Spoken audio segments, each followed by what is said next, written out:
We have Mr. Peter Golson, Andrea Scarlett Lowser, Simone Bowie, and Miss Grace Lindo. And I'll hand over to Mr. Golson, partner at Myers Fetch, and he'll do the rest. Thank you, Mr. Chairman, ladies and gentlemen. I'm delighted this morning to lead the legal panel discussing the topic, the legal aspects of the entertainment industry. Myers Fetch and Gordon is very pleased to be participating in this conference, and this is particularly the case for me as an intellectual property or IP lawyer. Over the years, I've seen the disconnect between the tremendous value of IP rights on the one hand and the inability of Jamaican businessmen and entertainers to appreciate, protect, and exploit this value. The fact is that IP rights underpin the ability of entertainers to maximize the return from their creative efforts. It's also true, however, that we in Jamaica and in the wider Caribbean have been slow to learn about IP rights and the best means of protecting them. As Minister Grange declared in the opening ceremony on Wednesday last, those of us in the entertainment industry must seek to control our own destinies and take charge of our own future. Learning about IP rights and the other legal issues which will be addressed by the panel this morning, I believe is one of the first steps in following this advice. Please allow me to introduce the ladies on the panel who will be making the substantive presentations. To my immediate left, Andrea Scarlett Lowser, who practices commercial and intellectual property law. She studied law as a Jamaica Government Exhibition Scholar at the University of the West Indies and the Norman Manley Law School. Andrea successfully completed Level 1 of the Chartered Financial Analyst Program, CFA, administered by the CFA Institute, and she also holds a certificate in mediation practice and procedure awarded by the Dispute Resolution Foundation. She's also a trained Youth Opportunities Unlimited mentor. Simone Bowie, in the middle, who holds an LLB degree from the University of the West Indies and is a graduate of the Norman Manley Law School. She's a member of the firm's commercial department, and since being called to the bar in 2005, she's been involved in a variety of practice areas, including contract negotiations, sports and entertainment law, and general aspects of commercial law. Simone holds a certificate in mediation practice and procedure awarded by the Dispute Resolution Foundation. And Grace Lindo, to my far left, holds an LLB degree and a Bachelor of Arts Media and Communication degree from the University of the West Indies. She's a member of the firm's commercial department and practices general commercial law and intellectual property law, and is also a member of the firm's entertainment law and sports law practice group. Without further ado, I will allow the ladies to come to the podium. We're going to have the three presentations, one right after the other, and reserve questions to the end. In preparing my presentation, I expected to see more industry practitioners, and it was tailored in that direction. But I'm hoping that with the information that we're going to share here today, that we'll be able to reach out to the industry practitioners and actually guide them in terms of how they can ensure that the property rights, commonly categorized as intellectual property rights, are protected and capitalized on for their benefit and for the benefit of the country. As you see from the main slide, my presentation will be focusing on entertainment contracts. We'll be looking at the nature of the underpinning property rights. We'll be looking at the various kinds of contracts which the industry practitioners should expect to have in place in order to ensure that they maximize their earnings and their protection. And we'll also be raising the trademarks rights issue and relating it to how our practitioners, dancehall and reggae artists and the event promoters actually practice in the industry in Jamaica. Entertainment business is one of those production or the outcome of production which requires the participation of many persons. In many instances, no one person will get it done. To get a song released and consumed, You may need to have a composer. You'll need to have a performer. You have the sound recording artist. There is the publisher, recording company. There is the events promoter. So all of these persons together make the complete product that as consumers, and I think that many of us in here are on the consuming end of the business, as consumers, we get after the combined efforts of all of these persons. From the perspective of those who are preparing the product, it is important, and I don't think that we are there yet in terms in Jamaica.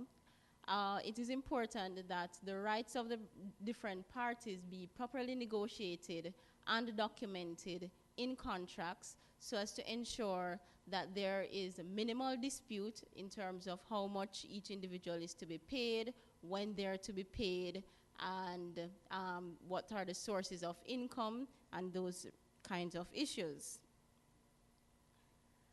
When we think entertainment based, when we think the music product, we may divide the rights or assets involved into two categories.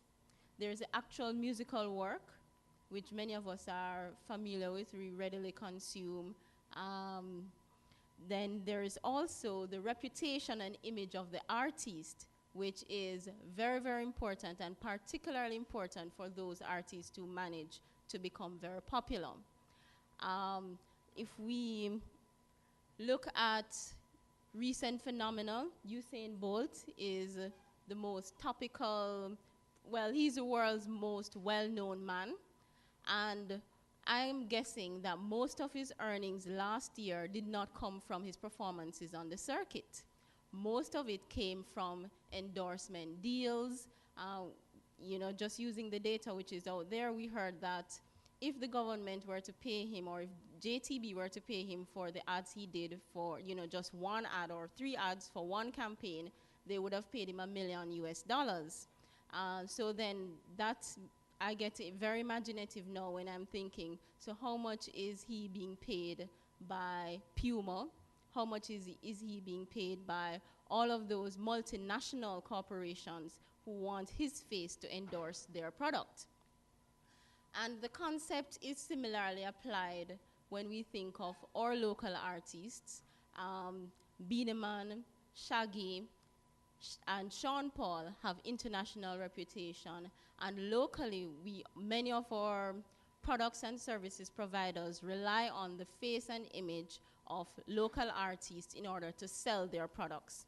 So it's important for the artist to make sure that they recognize the value of their face, their image, in addition to the albums and musical works that they actually put out. And when we think about the work of an artist, we shouldn't only think about now, what is it that you can earn today? We have to think about what is it that you can earn in the future.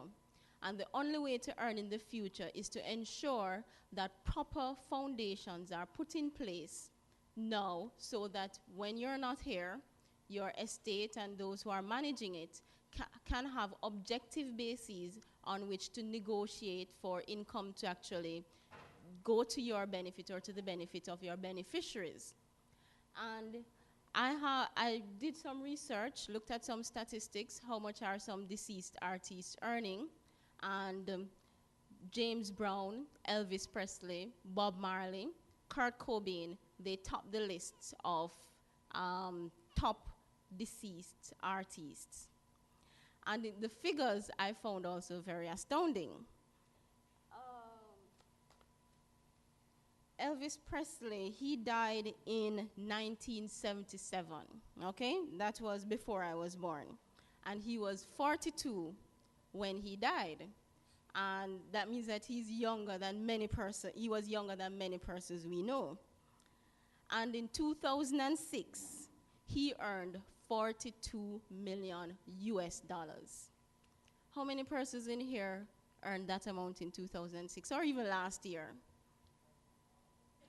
Okay, well done. So, and that's what he earned. That would have been almost 30 years after his death, and yet his estate was able to account for this amount of money. Then we think Kurt Cobain. He died in 1994, and he was only 27. That means that he was about my age. And guess how much he earned in 2006? He earned 50 million US dollars. Okay, I haven't earned that in my lifetime yet. But this just goes to show that it's very, very important. It's fundamentally important for artists, music industry practitioners to get their act together.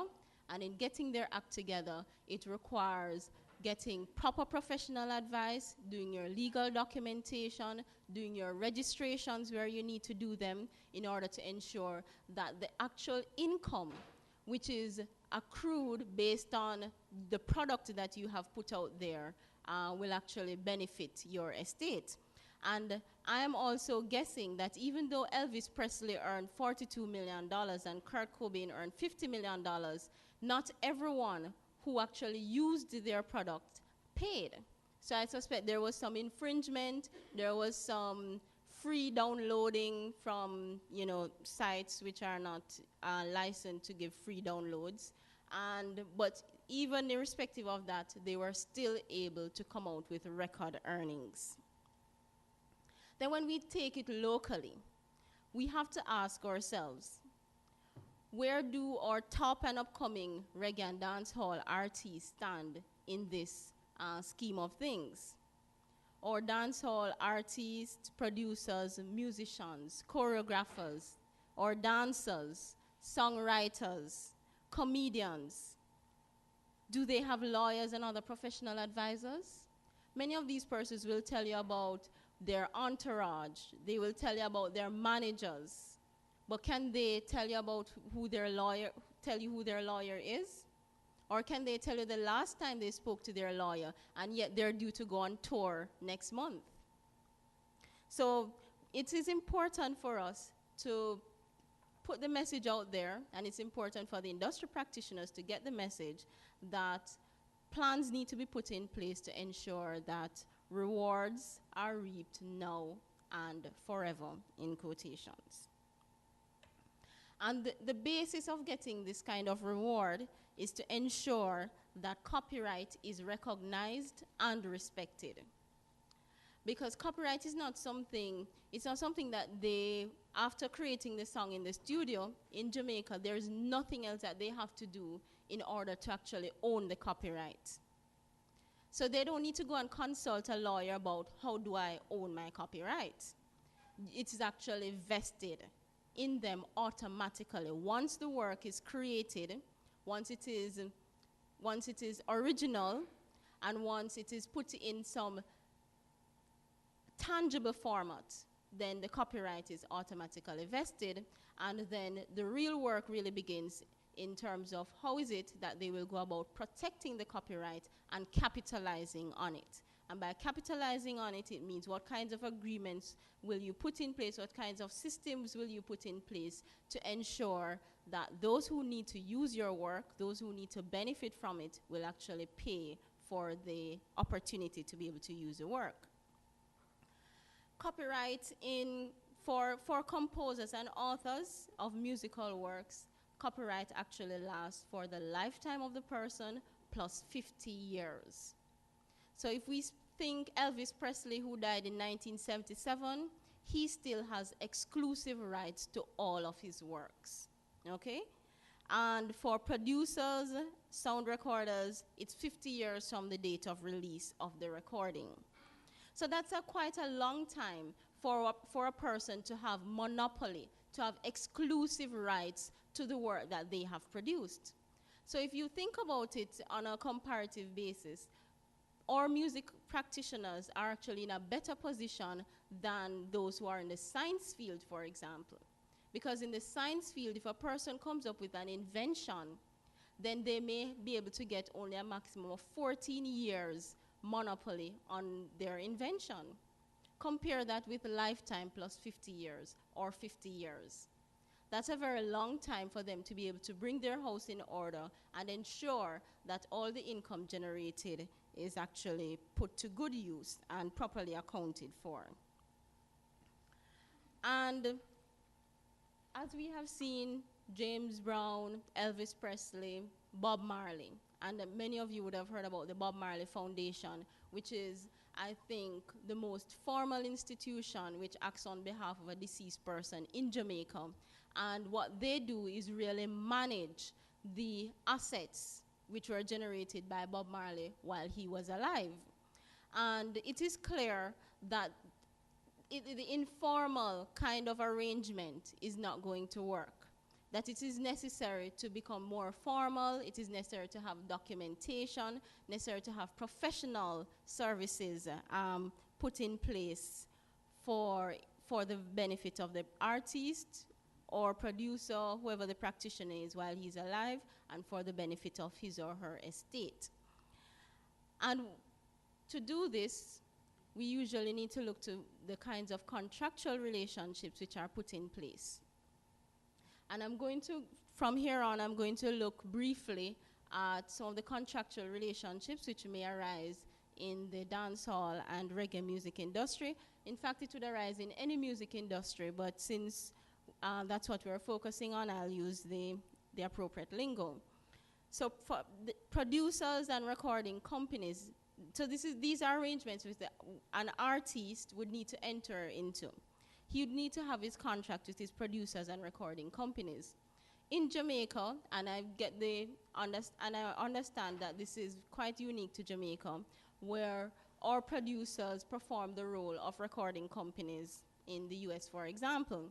And what the producer usually does is also come up with a rhythm. So his real job is sound engineer or a sound recording artist. And he would come up with what is called the dancehall rhythm, which probably gets some of its roots from the ska era in many cases. So he'd come up with his rhythm, and an artist would voice his record on this rhythm, or voice his song, probably composed by somebody else on this song.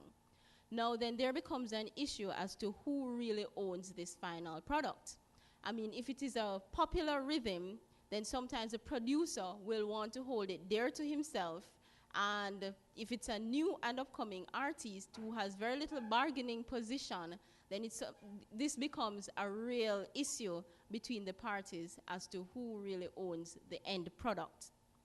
Now, copyright in this kind of production is actually divisible, but many persons don't know that, or probably they don't wish to recognize that.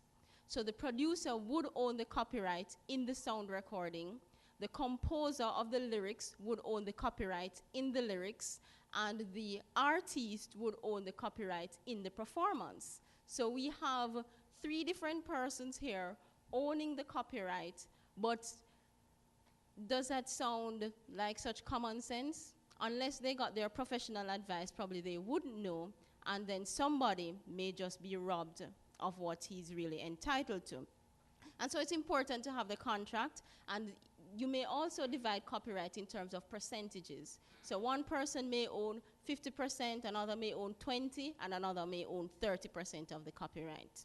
But then that is not so obvious. And so again, it is important to actually negotiate the terms of your arrangement and actually ensure that it is properly documented, so that to avoid conflicts and to ensure that persons are fairly treated. The artist will also need to have a contract with his manager. And this is very important because most of these issues come up when we have new and upcoming artists and everybody looking for a boss, right? So a manager will say, look, I'm going to be the one to ensure that you're no longer an iron balloon, right? And the artist is all excited, he's going to live out his dream, and he forgets to ensure that he looks out for himself. He probably gets a contract which says, I'm the manager, I'm going to be the one to control the destiny of your career, I'm going to be the one to control all your money, and I will just ensure that you're properly taken care of. But what does that mean? What does it mean to be properly taken care of? Does the artist then say that, look, if my negotiating position changes, can I come back to the table and negotiate a more favorable position? Will I get a fair return from the effort that I'm going to put in? Because the manager only manages, after all, the end product is really the artist. So the manager can't go on stage, he cannot sing, he cannot represent himself in the dancehall and music industry.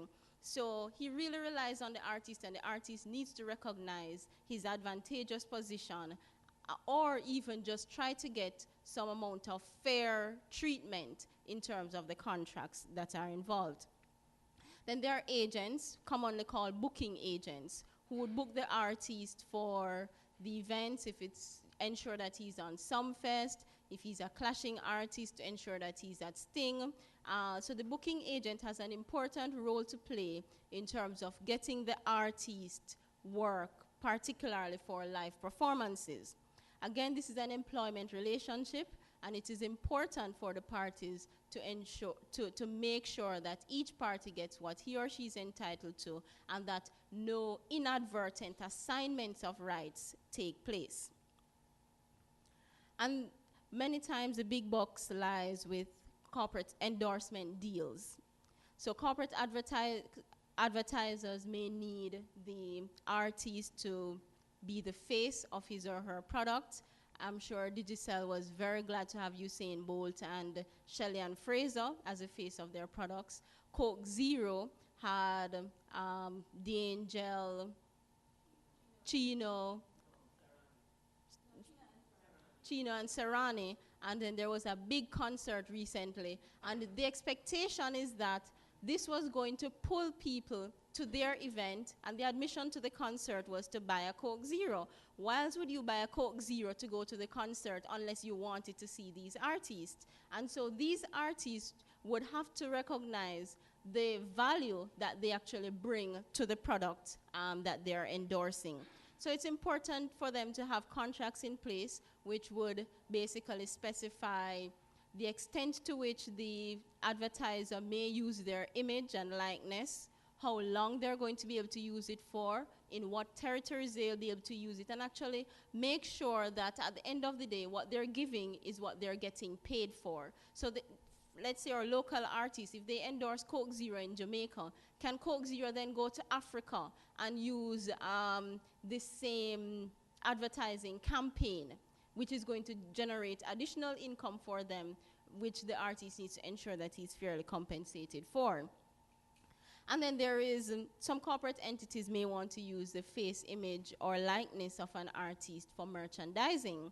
Merchandising, we're thinking here, clothes. There was a time when Bob Marley shoes were very popular. I suspect that Bob Marley t-shirts are still very, very popular. And then post-Olympics, the lightning bolts, t-shirts, all sorts of paraphernalia, very popular.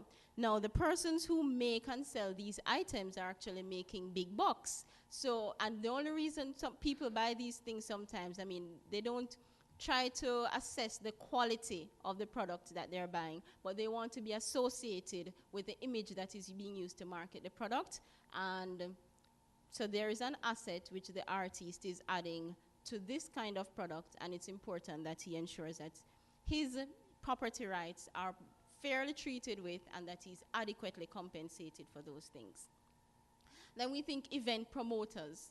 The artist needs to make sure that he has a proper contract in place with his event promoters.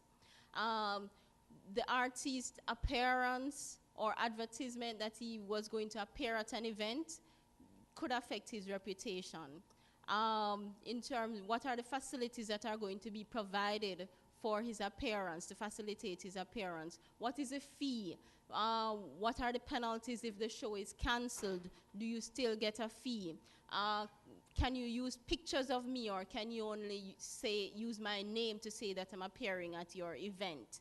Can you use me as a headline artist? Am I being paid to be a headline artist, or am I being paid the amount of money that the person who is going to come on at Sting at 7 p.m. is going to get paid? And so it's important to ensure that the rights are determined so that on the day of Sting, when you realize, or 2 weeks before when you realize you're the headline artist, then they say, oh, but the contract doesn't say anything about that. I mean, you gave us the rights to use you in our advertising campaign, and that's exactly what we're doing. So it's important to get professional advice to ensure that all the parameters are properly set out. Then for the artists, it's important to have contracts with filmmakers. So background music and just integration, or what we would call synchronization of music into films, is sometimes very important for the success of a film. And it's not okay for a filmmaker to simply say, okay, this Jimmy Cliff song sounds like, what I would like for my thing, I'm just going to use it. Is Jimmy Cliff being compensated for that? He needs to ensure, is this a film that is going to be shown in the theater? Is it only going to be shown on home TVs? Is it going to be shown on ships, airplanes? How long is it going to be shown? If you're going to be doing a part 2, can you use my music? If you're going to be doing a remake or adaptation, can you use my music? Can you use my music for the trailer, for example? And how much of the music can you use? And all of those impact on the success of the film and should equally impact on the value which is rewarded to the artist. There are artists who may want to do collaborations. You need to ensure that there are proper contracts in place. And again, similar copyright issues as those which would arise when we look at the relationship between the artist and the producer could arise when we think of artists doing collaborations. And there are promoters of live performances, plays, musicals, dance, theaters. How often do you think about whether the artist is being compensated when we go to one of these roots plays, for example, and there is vibes and music playing in the background? I mean, many times we just enjoy the music and we live in the moment, and there is no thought about whether the artist is being compensated. And I suspect that sometimes even those who are writing the script for the play don't think about that, because to a large extent, we embrace our local musical product as ours. It's something that belongs to all of us and not necessarily to the artist who is putting out the product. And then there is a general category of others. And even, I would say that even if a charitable organization wants to use the work of an artist, they should ensure that there are proper contracts in place. It may be that there is no charge. It may be that the charge is minimal, but ensuring that there are contracts in place would ensure the preservation of what you'd call certain moral rights. So it would ensure that the artist is accredited for his work. It would ensure that there is no infringement, that they don't pass it on to somebody else to use in a forum which you have not consented to. And so the underlying philosophy or the underlying point is that the business of reggae and dancehall music should be conducted with the same level of attention to detail and protection of rights as other international businesses. When we think banking, if you go to the bank to take a loan, they're not going to give you the loan without a proper contract in place. Similarly, if somebody comes to an artist or industry practitioner to use something that they have, then there should be a proper contract put in place. So we've been talking about copyright. We've been talking about this intangible property which is generated by an artist. So, and this property is copyright, and as I said earlier, we should ensure that our contracts properly address all of these issues, and there are many facets or parameters which need to be worked out in the contract. It's not simply to say, I own the copyright in the work. It's important to set the parameters and also to even set the stage for future relationship between the contracting parties. And I mentioned earlier that the effect of owning copyright is that the owner has exclusive rights over the work. And this exclusive right means that it's a right to do everything that can be done with the work, and also the right to authorize others to deal with the work. And the Copyright Act actually indicates some of the things which the copyright owner may want to do with the work. the copyright owner may want to copy the work, and this would include putting it on a storage device, whether it be a jump drive, downloading the music, issuing copies of the work to the public, performing the work in public. So even, let's look at local talent shows. They should ensure that the artists of the songs that are being performed in these talent shows are properly compensated, because the exclusive authority to perform the work in public actually lies with the copyright holder, and even though it may actually augur to the benefit of the artist in terms of making his or her song popular, they need to ensure that they are compensated. The copyright holder has a right to broadcast the work, include it in cable programs or on TVs, or to make adaptation of the work, and he's always entitled to be identified as the owner or author of the work. So there's no copyright in unrecorded thoughts or ideas. So it's the actual recording of the thought or idea that actually generates the copyright. And as a result of this, it is possible to have varying copyrights in the same idea. Let's look at a popular example. And so here we have an image of Haile Selassie and Bob Marley. And I don't know if you can think of what collaboration they have done. And you may be familiar with this quote. Until the philosophy which holds one race superior and another inferior is finally and permanently discredited and abandoned, until they are no longer first-class and second-class citizens of any nation, until the color of a man's skin is no more significant than the color of his eyes, until that day, the dream of lasting peace will remain but a fleeting illusion to be pursued but never attained. Okay, so most of us, it was popularized by Bob Marley, but it originated from Haile Selassie in a speech he made some time ago. Now, Haile Selassie would own the copyright in his recorded speech, but Bob Marley actually owns the copyright in the song which he recorded, even though the idea is the same, even though the script is the same, but there are different copyrights. So I see Susan looking appalled. I think the missing link for you here is that Bob Marley ought to have ensured that he got permission from Haile Selassie to use this for his recording. Okay? But when he actually does his recording, he owns the copyright. Copyrighted works may be used without infringement in limited circumstances. So I have quoted from Haile Selassie and Bob Marley here today. I believe that there's no infringement of copyright because this is for research and fair dealing and criticism. And copyright is territorial, which means that you have the copyright in a certain jurisdiction, but fortunately because of international treaties, facilities have been put in place for the rights to transcend borders.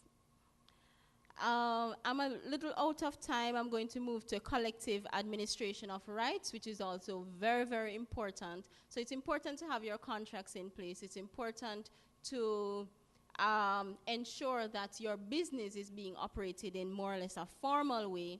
But we have organizations worldwide and in Jamaica as well, which actually assist in the administration of rights. And what they do is collect license fees and royalties on behalf of artists all over the world, or it's facilitated all over the world because of the reciprocal arrangements which they have in place with similar organizations in other countries. So if there is let's say a local artist registered with JCAP, which is the Association of Composers, Authors, and Publishers, then if that artist's work is used in Japan, then because of the reciprocal arrangement with their Japan counterpart, the royalties would be collected in Japan and remitted to Jamaica, and this organization would account to the artist for that kind of income. And then there's the Jamaica Music Society, which actually represents producers.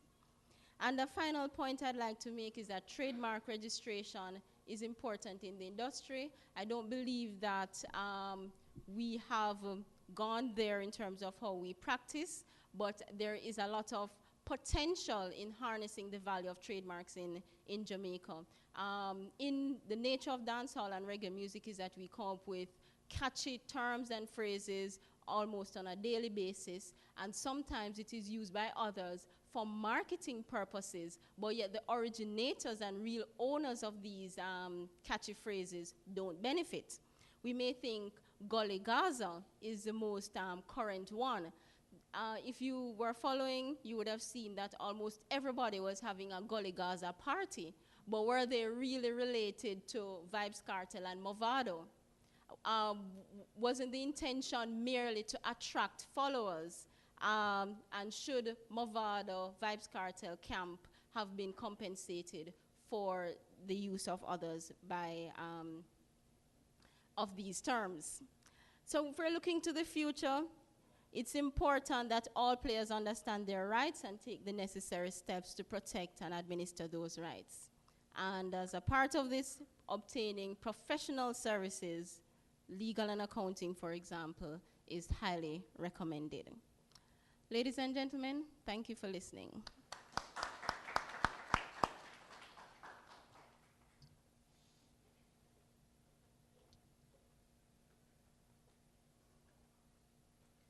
Good morning, everyone. I'm Simone Bowie, also from Miles Butcher and Gordon. I'm hoping that everyone will be able to see the slides that are up.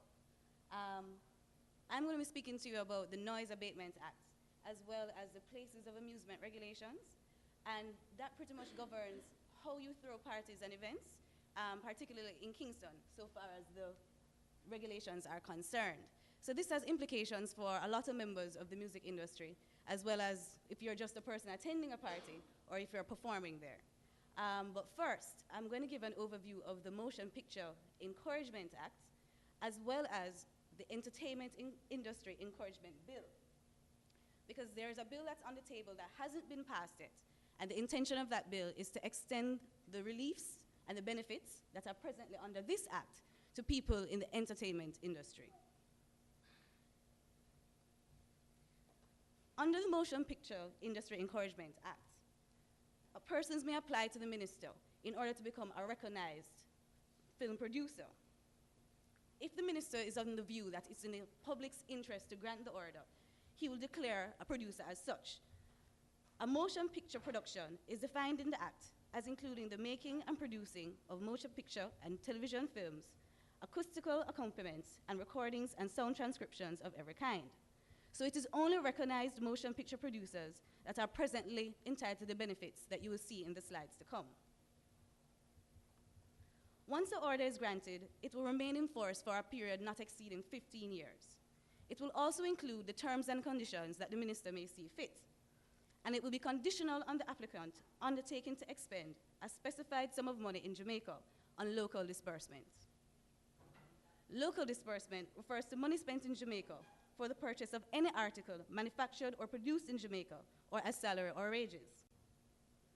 If the motion picture producer fails in any production year to expend the specified sum on local disbursements, or to comply with any term and condition of the order, the minister can actually revoke the order.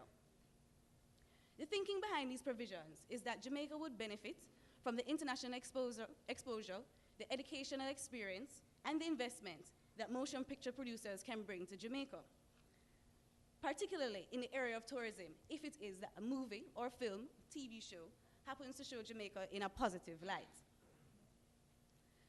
There are safeguards in the Act to ensure that some producers are not given more favorable treatment than others. So for instance, that specified sum, that local disbursement that film producers are required to make, it cannot be less than that an existing producer has already been told to make. Now, if there is an existing producer that has a difficulty with the order being granted, he can in fact express his opposition to the minister. If the minister is satisfied that the production facilities that are already available, that existing producer has, are suitable and will be available to the person seeking the order will not be granted. Now, the big question under this act is what are the benefits that recognized motion picture producers can get? The first one is free entry of plant and building materials. Recognized motion picture producers are entitled to import any plant, equipment, machinery, and materials for the building of studios or for the use in motion picture production free of taxes and duties. These concessions are granted on condition that he satisfies the Commissioner of Customs and Excise that the articles are imported for the purpose of motion picture production and the articles cannot be manufactured locally. The other relief or benefit that you can get under this act is from customs duty, stamp duty, and tax. So where a recognized motion picture producer purchases any article in Jamaica, which he would have been entitled to import free of duty or taxes, he is actually entitled to a refund of the equivalent of the sum paid as customs duty, stamp duty, general consumption tax when the article was actually imported. Now, the Commissioner of Excise doesn't have to actually give you a full refund. If he is satisfied that the money was paid as taxes, but he's not satisfied as the assessment, he actually has leeway to determine exactly how much you should get as a refund. Relief from income tax. Recognized motion picture producers, declared as such after 1982, are entitled to relief from income tax in respect of the profits or gains earned in the business of motion picture production in Jamaica. This relief is applicable to each motion picture produced for a period of 9 years from the date of its first release or exhibition. So where a recognized motion picture producer incurs capital expenditure in the acquisition of motion picture facilities, an allowance equal to 70% of this capital expenditure shall be given for the year of assessment that the expenditure was actually made. Now, what does capital expenditure refer to? Capital expenditure is basically the sums that you spend in the purchase, construction, repair, or alteration of studios, laboratories, offices, dressing rooms, workshops, etc., as well as what you might spend on the labor to do so, or for materials, equipment, or machinery. So you get a big tax benefit there. Now the big question is, how does this relate to music? Well, the Entertainment Industry Encouragement Bill, which was actually a bill that started from 2005, when it is eventually passed, it will broaden the scope of this act to persons involved in dance, music, and drama production, so that those persons will be able to get these benefits that I just outlined. This bill does so by replacing the recognized motion picture producer with an entertainment producer. An entertainment producer is defined as a person who undertakes to produce motion pictures, dramatic works, dance, or music on a professional basis. And a music production is defined as the operation of music studios, resort studios, entertainment complexes, other facilities for recording or presenting acoustical performances, recordings, and sound transcriptions. The provisions of facilities for accessing, leasing, importing, or otherwise acquiring this equipment and supplies, and the marketing of any acoustic recordings and sound transcriptions. So the broadening of this definition would obviously allow a lot of other people in the entertainment industry to get those tax reliefs, to bring in goods that pertain more now to music, equipment, construction supplies, as opposed to just film. Now, the bill does do some other things other than simply extend these benefits. It seeks to limit the maximum lifetime of the order that you can get to 10 years as opposed to 15, but you can still renew it. It also identifies items that recognize entertainment producers who are specifically musicians will be able to import tax-free. Now, in the bill, there's a schedule that is to list these items. It is presently blank. So by the time this bill is actually passed, persons hopefully would have contributed, let the relevant ministers know what are the items that they think are important to be identified in this schedule. It also extends the income tax relief to a period of 10 years from the date of the first release of the entertainment production. And it establishes an entertainment advisory board to advise the minister on all matters relating to the entertainment industry. There are a number of other things listed that this advisory board is to do, some of which are itemized on the slide. So they're also to look at opportunities for the development of the industry, the infrastructure, and to monitor the implementation of the entertainment industry policy. Unfortunately, there doesn't seem to be a specific timeline by which the government actually intends to pass this bill. But we can only hope that this is something that with organizations like the Jamaica Reggae Industry Association, called JAREA, that are pushing for it to be passed, that this is something that our government will take seriously and that will happen, hopefully, in my lifetime, but sooner than that. The next act that we're going to look at is the Noise Abatement Act. Now, some of you may be more familiar with at least the name of this act. You see the title in the newspaper, you hear it on TV, most often when there's an unfortunate event where it's a big concert that has been locked off, or it's a party that persons have attended that they thought would go on until 5 o'clock in the morning, only to hear the music go dead at 2 a.m. But a lot of people don't actually know what the law is that governs the time at which music is supposed to cease being played. Now, this is a legislation that does that. So if you were involved in party promotion, concerts, or the sound business, it will be a little bit more familiar to you. This act regulates the level of sound from both public and private premises, the use of loudspeakers at public and political meetings, and deems certain sounds between particular hours to be an annoyance. Sound here includes singing, the playing or sounding of a musical or noisy instrument, as well as the operation of a loudspeaker or microphone. Stay with that one. If a sound is audible beyond a distance of 100 meters in the vicinity of a dwelling house, hospital, nursing home, infirmary, hotel or guest house between 2 a.m. and 6 a.m. on a weekend, or midnight and 6 a.m. on the weekdays, the sound is presumed to cause an annoyance. Where a person sings, plays upon, or sounds any musical or noisy instrument, or operates any loudspeaker, microphone, or other device for the amplification of sound that is audible beyond a distance of 100 meters from the source, and the sound is reasonably capable of causing annoyance to persons living in the vicinity, or it is between those hours that I stated, 2 a.m. and 6 a.m. on a weekend, or midnight and 6 a.m. on a weekday, this person may be found guilty of violating the public peace. The maximum fine is $50,000, and that's if you're a third-time offender. And I believe we have a lot of third, fourth, and fifth-time offenders in Jamaica. And the maximum prison term is 12 months. Also, the equipment which was used to commit the offense may be forfeited. But the offenses under the Act do not end there. If you are the operator of the equipment or the occupier of the premises, you too can be found liable. If the operator of the equipment was asked to reduce or stop the sound and failed to do so, the operator may also be guilty and fined an amount not exceeding $20,000 or face imprisonment for a term not exceeding 6 months in default of payment. Further, the occupier of the premises on which the offense took place may also be liable if he or she was present at the time and failed to take all reasonable steps to prevent the commission of the offense. So it's also important that if you allow your venue or even your home to be used for a party, for a concert, that if it is that you do breach the Noise Abatement Act, you too will be liable.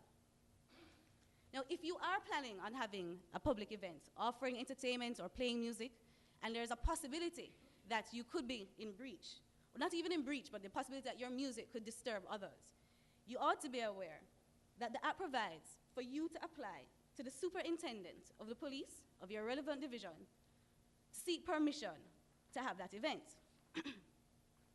If permission is given by the superintendent, the permission will be subject to such terms and conditions as he sees fit, but it is not to allow the applicant to then play music after 2 a.m.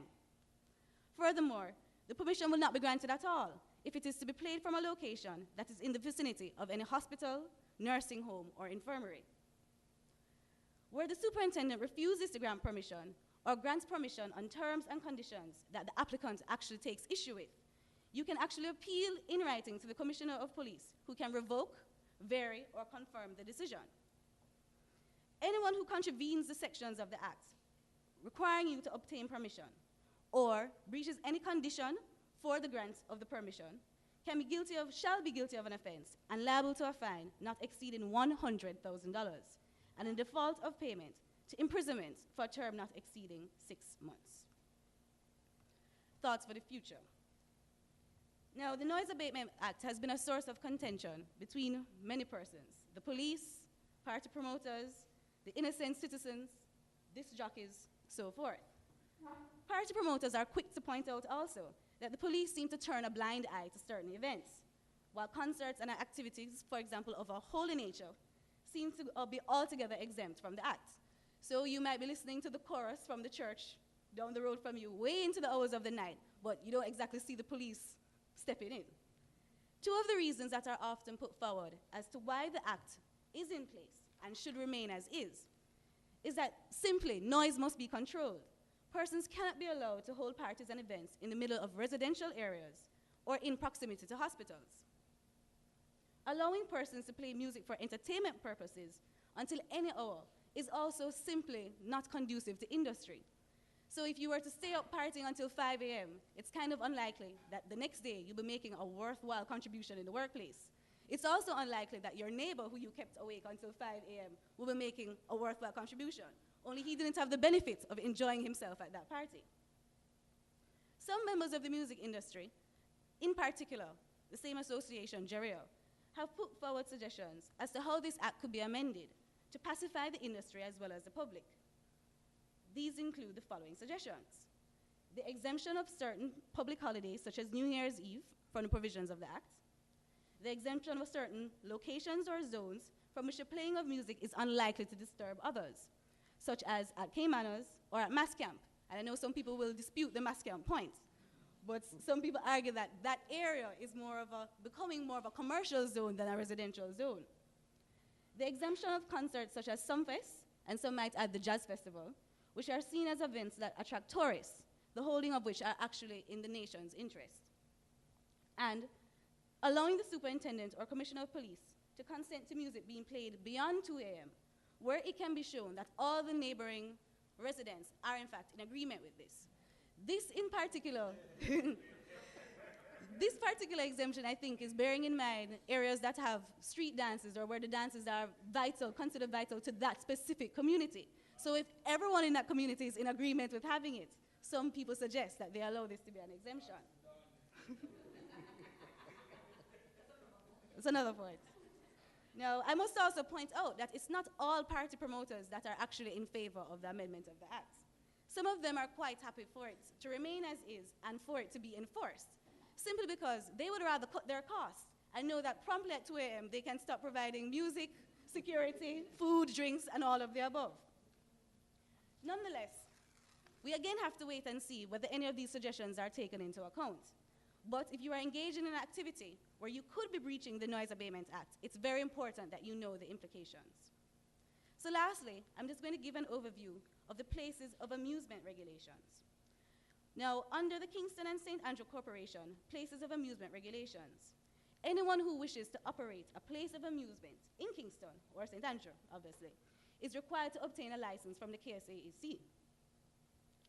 A place of amusement is defined in the regulations as any place which is open to public, whether for a fee or free of charge, for the purpose of entertainment, including a cinema, dance hall, club, open-air venue, amusement arcade, festival, discotheque, or skate ring. This would, of course, make the regulations applicable to just about anyone who wants to have any sort of event, and note whether it's for free or if there is a charge. To do so, to get this approval, you must submit a form to the KSAC with proof of insurance from a reputable insurance company in respect of public liability, fire, and similar perils. Now, the fees for the application range from about $2,500 to $10,000 per day, and it depends on the type of venue as well as the size of the crowd, the capacity, how many people can hold there. Now, if it's in a building, you also have to satisfy the KSAC of certain things, such as that the building is safely constructed, there are sufficient sanitary conveniences, there's access to passages and exits, adequate security is there, and that measures will be taken to ensure that there are no firearms or weapons, things just like that. You just have to make sure that the KSAC can observe it. Interesting enough, the regulations also provide that the KSAC ought to visit the venue and inspect it and ensure that what you're saying the venue actually has is there. Many people will say that this is not what happens in reality, but this is what is provided in the regulations. I will just end by saying that if you commit an offense under this act, you can be fined a whopping amount, a sum not exceeding $10,000, or in default of payment, a sentence of a term not exceeding 3 months. Now, though I've highlighted only the regulations that deal with Kingston and St. Andrew, similar regulations exist for every parish. So you would have to go to the relevant parish council and get approval, get this license to hold your event. Again, a lot of people, and I'm wrapping up now, have taken issue with the fact that the fees that you pay vary with each parish, as do some of the guidelines. So what we would also like to see is this being standardized, so that there is one fee charged for every parish, and that there is no room for trickery involved.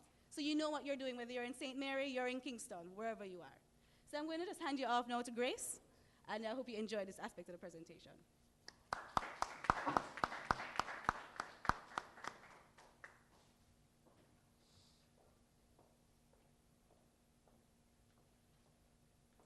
Good morning. I am Grace Lindo, and I'll be presenting on corporate structures, the vehicle through which you can grow your business within the entertainment industry. Now, on Wednesday, Minister Green spoke about several grants which are available to persons within the entertainment field, and grants which are not being taken up because they are organizations which are not properly organized, or associations which are not reaching out for these grants. And so my presentation today is about the appropriate business vehicle for you to grow your business, for you to take advantage of these grants, and generally for you to explore the entertainment industry even further. Now, whether you are an entertainer or a composer or a producer or film director, you are engaging in a business to make a profit, and at the same time you want to manage your risks. As a result, you need to find some sort of corporate personality to engage within the sector. I'll be discussing the major forms of business. We'll be looking at the sole trader, the partnership, and the company, and I'll be discussing each in turn. Now let's begin with the sole trader. The sole trader is the simplest economic and legal unit. It consists of persons like you and me, natural persons, and it entails an individual who's operating a business in his or her own name, undertaking contracts in his or her own name. And that person undertakes the contract because they have a contractual capacity. And that contractual capacity is maintained unless you are a minor or unless you are declared insane. Now, there are issues, and as the cartoon illustrates, it's a very lonely world to operate as a sole trader because it limits you in terms of getting financing and generally growing your business. There are several banks and other institutions who refuse to do business with sole traders, and so you're continually being limited in terms of where you want to go, and your ideas are always limited to what you as an individual can continue to do.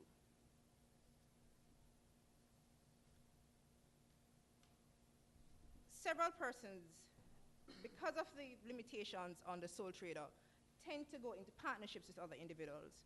And partnerships are common in certain fields. For instance, in the legal field, Myers, Fetch & Gordon is a partnership. In the accounting field, there are several partnerships. And a partnership is defined as a relationship which subsists between persons carrying on a business in common with a view to profit. Now, the courts will generally presume a partnership if it comes within the definition previously stated, primarily where the parties work towards a profit. If there's some sort of a consent which is needed from all partners in order for there to be transfer of ownership of the partnership assets, then the courts may construe a partnership. And if one partner can bind the other partners, the courts are also very likely to construe a partnership. It's very important for partners to put in place a partnership deed and for there to be a formal legal arrangement, because you can have implied partnerships, but there are implications for this, and it's therefore very important for there to be formal documentation of the rights and obligations of each partner. There are, of course, legal requirements for a partnership, or legal obligations which partnerships have to undertake. For instance, if the partnership name consists of names which are not the names of all partners within the partnership, that partnership must be registered under the Registration of Business Names Act. And I've put here the General Consumption Tax Act and the Income Tax Act, because those two pieces of legislation specifically provide for the partnership to be liable for taxes. And though the partnership itself will be liable, the partners remain jointly and severally liable. or the partners. Okay, moving on to the government of my presentation, and I'm rushing a bit because we're almost out of time. Many individuals choose to form a company, to register a company.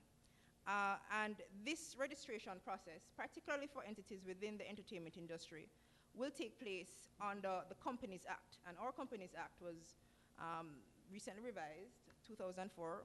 We have a relatively new Companies Act, still in need of some work, but we still have one, knock wood. And several persons will choose to form a company for a variety of reasons. Now, perhaps the main reason is to create a separate legal entity from yourself as an individual. And this separate legal entity allows you to be excluded from all of those contractual obligations which you don't want to necessarily be a part of.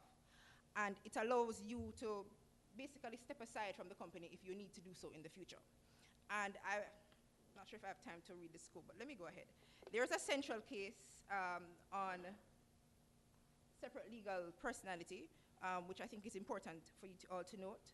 Solomon and Solomon, and yes, that's the correct pronunciation of the case, in which the court said that the company is at law a different person altogether from subscribers, and though it may be that after incorporation, the business is precisely the same as it was before, and the same persons are managers, and the same hands receive the profits, the company is not in law the agent of the subscribers or trustee for them, nor are the subscribers as members liable in any shape or form except to the extent and in the manner provided under the Act. And that would have been the Companies Act in the UK at the end of the last century.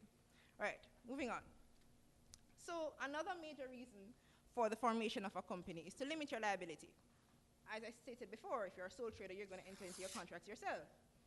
So when you operate a company, when you incorporate a company, you limit the liability to the assets of the company. In other words, if the company has debts, the creditors can only look to the assets of the company, including assets such as, the buildings owned by the company, chattels owned by the company, etc. Now, you may also wish to incorporate a company in order to create what is called a joint venture vehicle.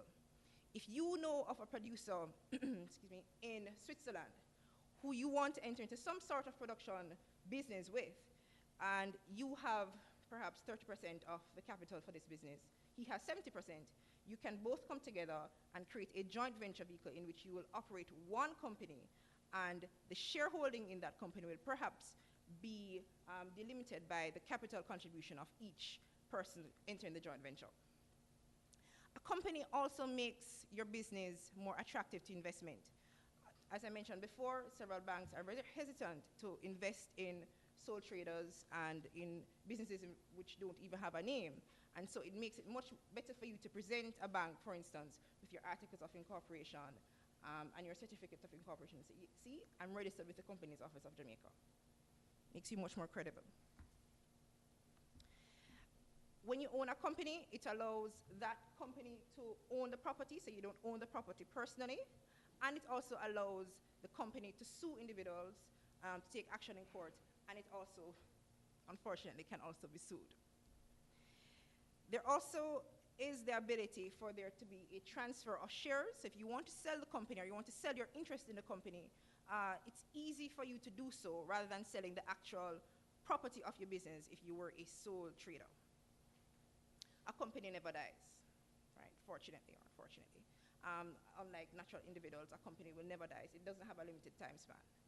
And when you have a company, it allows you to distinguish the ownership and the control of the business. So you can have directors who control the day-to-day business, and you can have shareholders which are separate individuals. Now, I'm just going to put this out there because I'm not going to speak about each one. There's some considerations that you need to make if you're deciding to incorporate a business: company name, shareholding, directorship. You need to think about who you want to be your company secretary, what you need to put in your articles of incorporation. And these are all things which an attorney at law can assist you with. So feel free to ask any questions about that at the end. Generally, it's important for you to decide the type of business that you want to take off in the future and where you want your business to grow and the direction you want it to go in. And I think when you decide that question, then it will assist you in thinking about whether you want to stay a sole trader or to be in a partnership with other individuals or to even form a company and the structure of the company which you want to form. So I hope that was helpful in the short time period. I don't know if you want to tie up what they have said, Peter, or... Okay, cool. Let's just take the questions. Go right ahead. Because I have to run the initiative, I first want to congratulate the panel. You were outstanding. I learned so very much. And I was challenged intellectually as well as I feel a personal, how can I put it, satisfaction that you were my student, almost my student. So that is really quite encouraging. But I won't address Andrea's missing link right now, although it's one of my pet peeves because I noticed that you didn't expound on my missing link, and I think that's appropriate. So I won't go there today, but we can discuss at another time. The second thing I want to ask you, and forgive my ignorance, with the copyright where you have a contractual agreement where somebody has 20, another one has 30, another one has whatever. How does that affect the lifetime plus 50 years? And then I have another question for Simone.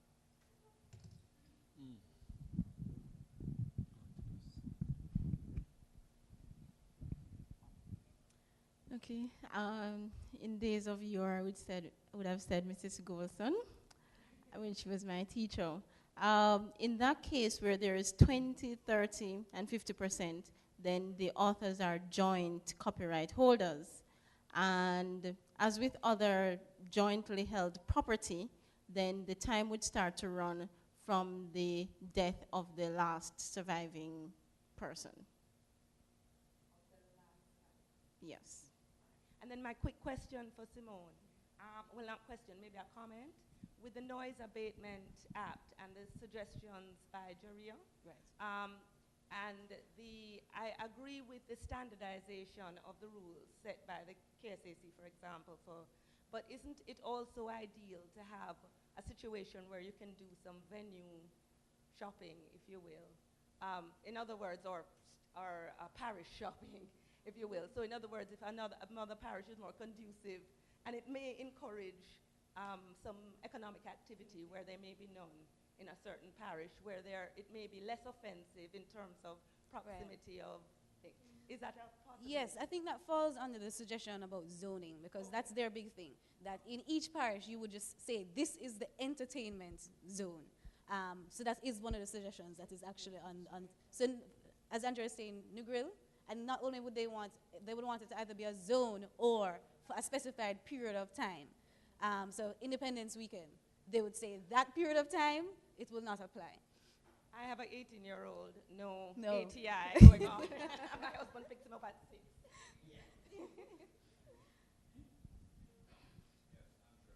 Right, Andrea, your presentation hinged quite a bit on copyright, appropriately so, but there is a notion that the whole basis for copyright protection is being undermined by the development in technology specific to the music industry, and also the changed expectations of users.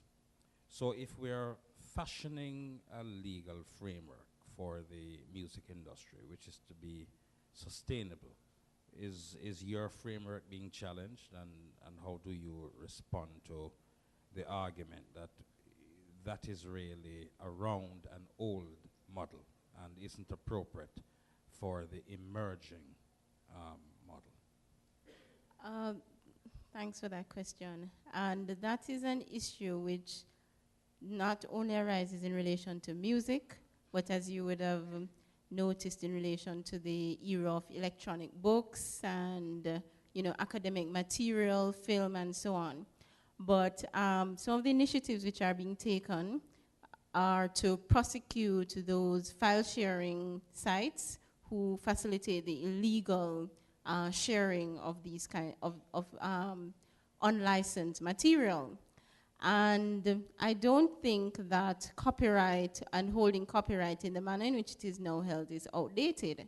But what needs to be done is probably more policing. It is even more important for the rights holders to formalize their operations, to get proper legal advice, to do registrations where they need to, because there are many associations all across the world who think that their mandate is to look out for the interest of these rights holders, but sometimes the rights holders don't become members of the association to provide the relevant information which would give these associations a tool to monitor and prosecute where they need to.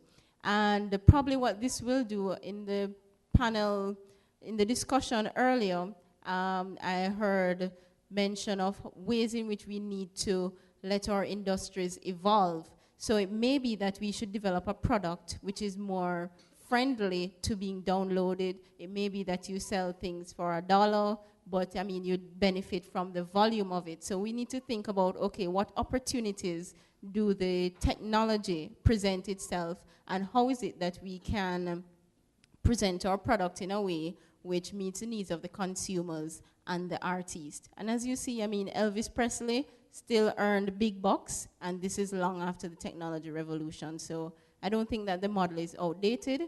Probably locally, we need to be more responsive. If I can make a quick comment, Cordell, I think it's not so much that the legal framework is being challenged.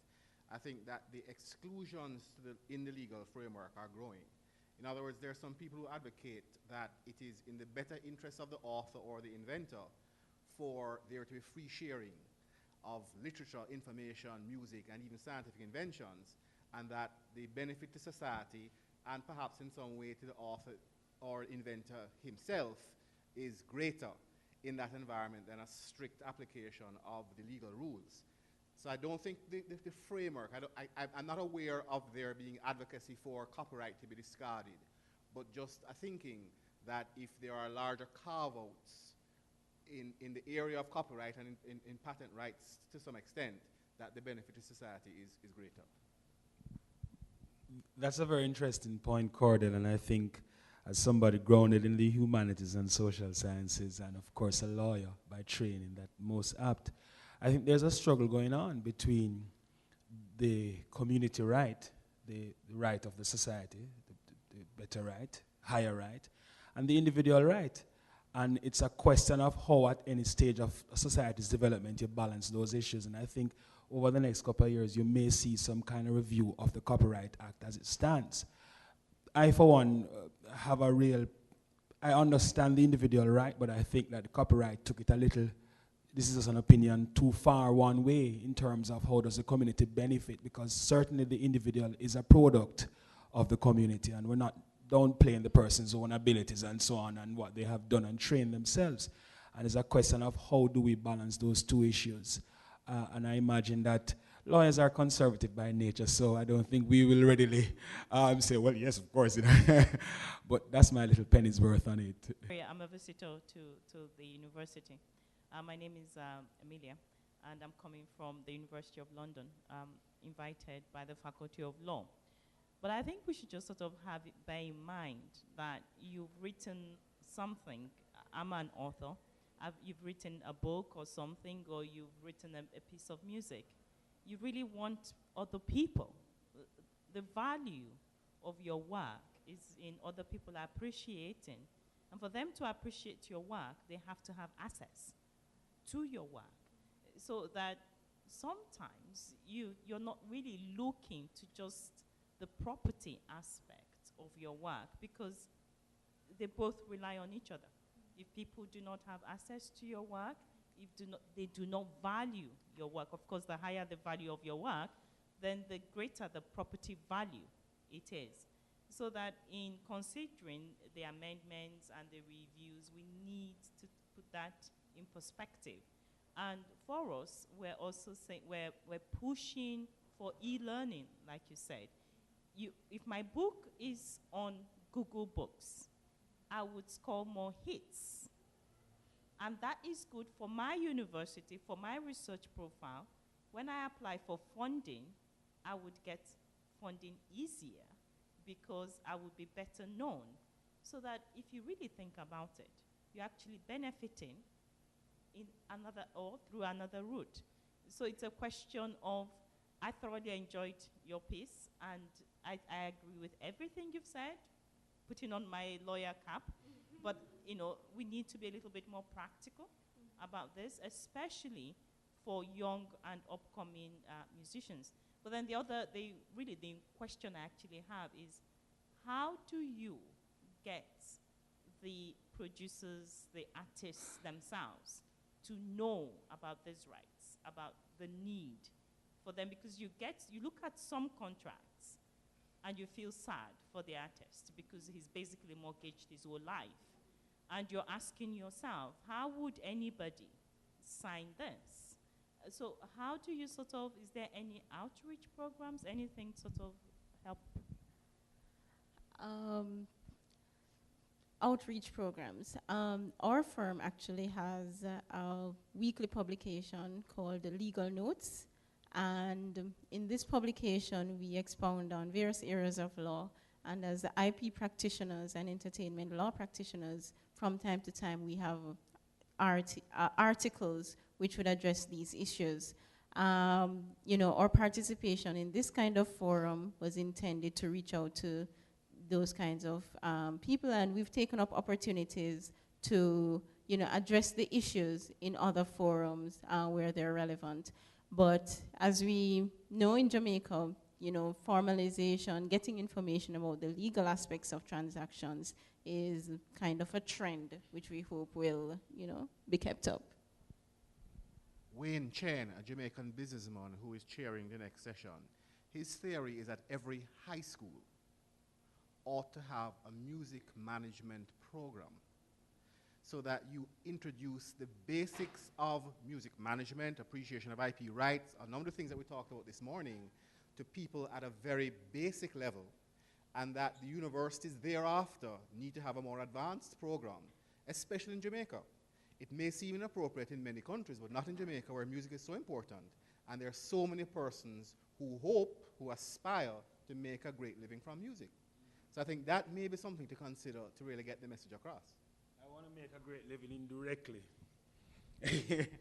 as in representing a few. Is there Jamaica is attempting to increase the length of copyright from 50 to 75 years for artists and authors, whatever. And I'm trying to understand, the government has been discussing this for a number of years, stakeholders and what have you. In your estimation, is there a real benefit, or is there more to lose in lengthening the copyright? The US, they recently extended the duration of copyright from life plus 50 years to life plus 70 years. And there's a very academic debate as to what's the appropriate time. Should it be life plus 100 years? Should it be a fixed period? There's a very strong view that when you extend copyright, you benefit the copyright owner to the disadvantage of the public.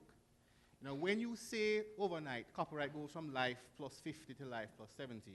In the US, I read an article which says all you did was to overnight increase the profitability potential of Sony, Disney, and Warner Brothers. There is no individual, or very few individuals, who are likely to have benefited from that extension. And so there's a consideration in Jamaica as to whether that's the route we want to go. There may be interests in Jamaica and the Caribbean, the music copyright owners, the Bob Marley Foundation, other prominent musicians that may say, yes, that is what it should be. We need to consider, as consumers of intellectual property, whether that's what we really want to happen, although there is still, on the other hand, an argument in favor of symmetry in the regimes, because Europe is life plus 50, and they've gone to life plus 70. The US recently went to life plus 70, and so there may be an international pressure for us to follow. Well, thank you very much for participating in this discussion on the copyright, intellectual property, and music, and broadly entertainment, as it were, and culture. Thank you very much. Do enjoy the rest of the conference.